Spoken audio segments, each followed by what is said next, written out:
मैं ब्रजेश और आप देख रहे हैं पीटी न्यूज इंडिया और पीटी न्यूज इंडिया में आपका स्वागत है। और देखिए, कल ही सिवान के दरौंदा बाजार स्थित एक बैंक ऑफ बड़ौदा के सीएससी में जहां अज्ञात अपराधियों ने हथियार के बल पर लूट कर ली, उसके बाद से एक फिर नया ताजा मामला आज शनिवार की सुबह देखने को मिल रहा है, जहां पर अज्ञात चोरों के द्वारा एक दुकान में लगभग 12 या 13 टन, पीड़ित के द्वारा बताया जा रहा है कि 12 या 13 टन अज्ञात चोरों के द्वारा शटर काट कर चोरी कर लिया गया है। ट्रक का चक्का का जो चिन्ह है वो दुकान के सामने है। बताया जा रहा है पीड़ित के द्वारा कि अनुमान लगाया जा रहा है कि जो चोर हैं वो ट्रक का आसानी से इस्तेमाल करके 12 या 13 टन जो रड है उसको चोरी करके लेकर चले गए हैं। और यहाँ पर देखिए, जो दुकानदार हैं, दुकान के ऑनर हैं, उनसे हम बात करना चाहेंगे। आप लोगों को सर कब पता लगा कि आपकी दुकान में चोरी होगी? सुबह हमें छोटा भाई जब दुकान खोलने आया उस समय पता चला, फिर वो सूचना दिया कि ऐसा ऐसी घटना हो गई है। फिर मैंने यहाँ दरौदा सर को फ़ोन किया, थाना प्रभारी को, उनका नंबर नहीं लगा, विजिटोन में नंबर जा रहा था। उसके बाद मैंने 7 बजे समथिंग DSP सर को कॉल किया, तो वो उनके द्वारा बात हुई, उनसे बोला गया कि ठीक है हम भेजते हैं।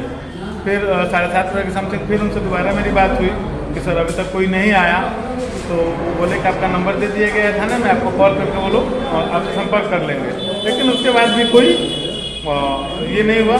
8 सवा 8 बजे के समथिंग ऐसा ही यहाँ आते हैं, अपने यहाँ करके उसकी फ़ोटो लेते हैं और लेकर वो अपना चले जाते हैं, बोल के ये कि आप जाके थाने पे आवेदन दे दीजिए। हम जब थाने पे आवेदन देने जाते हैं तो आप भी मेरे साथ वहाँ मौजूद थे और भी पत्रकार साथी वहाँ मौजूद थे।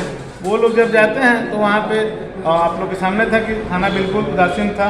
वहाँ पे एक चौकीदार को छोड़ दिया जाए तो बाकी वहाँ पे कोई भी थाना का प्रभारी नहीं था, ना ही वहाँ पे SHO साहब थे, ना ही फिर कोई वहाँ OD अधिकारी था, वहाँ तो कोई था नहीं। अब एक्चुअली यहाँ पे बात है कि आवेदन हम दे तो देखिए, फिर आप ही के माध्यम से वहाँ सूचना बड़ा बाबू को दिया गया है कि आप वहाँ उनसे ले लीजिए। मतलब चौकीदार भी थे वहाँ पे कि बड़ा बाबू सूचना से वो लोग आए हुए हैं, क्योंकि पैसे से पत्रकार भी हैं और पीड़ित भी हैं, आज तो दोनों हम। पुलिस की इस कार्यशैली को आप कैसे देखते हैं? अब इसमें देखना क्या है, तो आपको आपके सामने दिख रहा है कि दस दिन आप हम खुद पत्रकार हैं, उसके साथ मेरे साथ घटना हुआ है और आप एक नहीं कई पत्रकार साथ में गए थे। उसके बाद ये हाल है कि थाना प्रभारी जो SHO होते हैं वो थाने से निकल अपने आवास से निकल के बाहर नहीं है, क्योंकि थाने के अंदर कंपाउंड के अंदर ही SHO का आवास है, और वहाँ से वो निकल के बाहर मिलने तक नहीं आया। मुझे लग रहा है कि आधा घंटा 45 मिनट तक आप भी मेरे साथ वहाँ थाने में मौजूद थे। और उसके बाद आप पूछ रहे हैं कि पुलिस के इस रवैये को क्या करिएगा।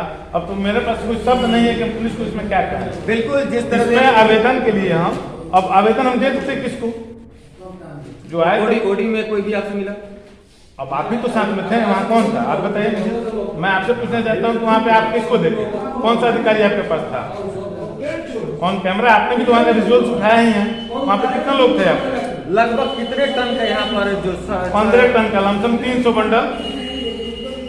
ये जो 300 बंडल की चोरी हुई है, ये जो चोरी हुई है ये लमसम कम से कम 5 से 6 घंटे का प्रोसेस है। यहाँ चोर का कांड यहाँ 5 से 6 घंटे चला है। 6 घंटे में ये चोरी हुई है, ये आधा घंटे की चोरी नहीं है। आप देख सकते हैं कि जो शटर ये गेट के पीछे, इसके पीछे 10 से 12 फीट गड्ढा, उतना हाइट पे चढ़ के यह गेट तोड़ देना, यहाँ से घुस के शटर का अंदर से लॉक तोड़ना, ट्रंक लगा के इतनी भारी मात्रा में एक बंडल वेट समथिंग 50 kg होता है। तो देखिए, पुलिस की कार्यशैली पर तो क्वेश्चन मार्क लग ही रहा है कि 5 से 6 घंटे का जो प्रोसेस है चोरी का, इसमें पुलिस की गश्ती दल कहाँ थी? बताया जा रहा है कि रात में से लगातार पुलिस गश्त करती है, तो इस समय पुलिस गश्त कहाँ कर रही है 5 से 6 घंटे का? सबसे बड़ी बात यह है कि कल दिन में यहाँ से मुश्किल से ज्यादा 200 से 250 मीटर की दूरी पर बैंक CSP से लूट हुई है 2.5 लाख की, और दिन में 2.5 लाख की लूट होती है, और सेम उसी रात में 10 लाख की, लगभग 10 लाख की राशि की शटर तोड़ के यहाँ करोड़ चोरी होता है। सबसे बड़ी बात है कि ये 300-250-300 मीटर की एरिया का है। जाहिर सी बात है यहाँ घटना होता है वहाँ पुलिस की मुस्तैदी ज्यादा होती है। उस मुस्तैदी के अंदर ये घटना हुई है, और उसके बाद पुलिस का रवैया है कि अब इसमें कोई शब्द ही नहीं है कि हम आपसे या फिर किसी से भी इस सब उनका बखान हम आपसे बयान करें कि वो क्या चाहते हैं। तो चलिए एक एक तस्वीर अब दिखा दीजिए कि देखिए चोर कितने आसानी से यहाँ पीछे से आते हैं, शटर को तोड़ते हैं, फिर अंदर घुसते हैं और अंदर का भी जो शटर है उसको तोड़कर आसानी से यहाँ पर ट्रक लगाते हैं और ट्रक लगाकर उस पर टोटल जो छड़ है वो आराम से लाद कर आसानी से वो निकल जाता है। बच गया कि यहाँ के ट्रैक्टर का ट्रॉली लगा हुआ था, ये छड़ उठने वाला नहीं था, ये दबा हुआ था क्योंकि ट्रैक्टर का ट्रॉली था, इसके ऊपर जितना ऊपर हाइट में निकलने वाला था वो सारा उन्होंने निकाल दिया। ट्रॉली नहीं रहता तो शायद ये भी नहीं बचता। अब आप मान लगा सकते हैं कि छड़ का जो वजन है एक आदमी से तो उठने लायक है नहीं, कम से कम इसमें जो गिरोह है उस पर प्रशासन को एक्टिव होकर काम करना पड़ेगा, अन्यथा प्रशासन की कार्यशैली पर जिस तरह से सवाल उठ रहे हैं आगे भी उठते रहेंगे। बहरहाल हम आपसे एक बार और जानना चाहेंगे कि आगे बताया जा रहा है कि ट्रक का चक्का का जो चिन्ह है तो अनुमान लगाया जा रहा है कि ट्रक से ही लेके आया। ये कोई छोटा वस्तु नहीं है, जैसे कि इसको किसी बाइक पे या फिर किसी बंद गाड़ी में आप लेके जा सकते हैं, ये ट्रैक्टर पे भी नहीं जाएगा क्योंकि जितना वजन है ना ट्रैक्टर की बस की बात नहीं है।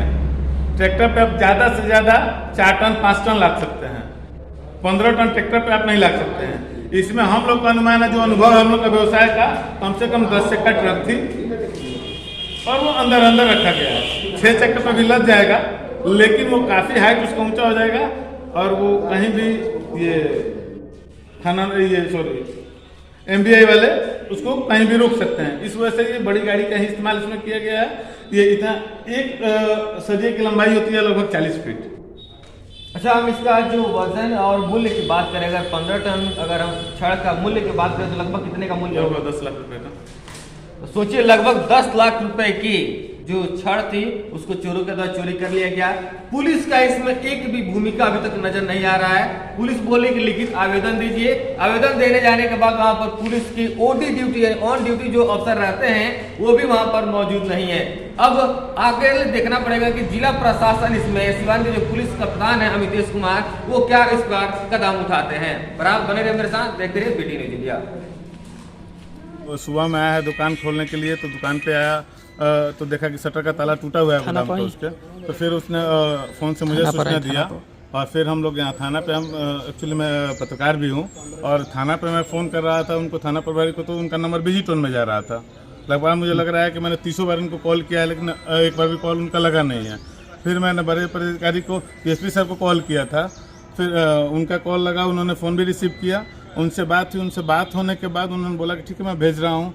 उसके बाद हम लगभग 45 मिनट बाद थाना के स्टाफ लोग गए वहाँ पे और वहाँ बताया गया कि नाम नोट किया गया, बताया गया क्या पे का आवेदन लिख के थाने पे दे दीजिए।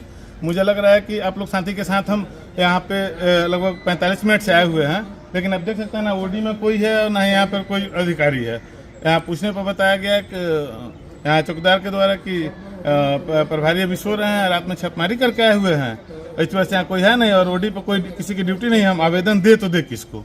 कितना देर से आप यहाँ पर खड़े हैं? यहाँ लगभग 45 मिनट से हैं। थाना पर कोई नहीं मिला? कोई नहीं है थाना का, और अधिकांशतः आप देखें तो कल बैंक CSP के दिन में बैंक CSP की लूट हुई है, परसों यहाँ उजाय में चोरी हुई है। तो अधिकतर अब इतना उदासीन थाना प्रभारी का जो रवैया है कि ना फ़ोन लगेगा किसी को। जब हम पत्रकार हैं, हम लोग हमेशा हम लोग के साथ जब ऐसी घटना हो रही हैं तो आप समझ सकते हैं कि आम आदमी के साथ क्या होता होगा यहाँ पे।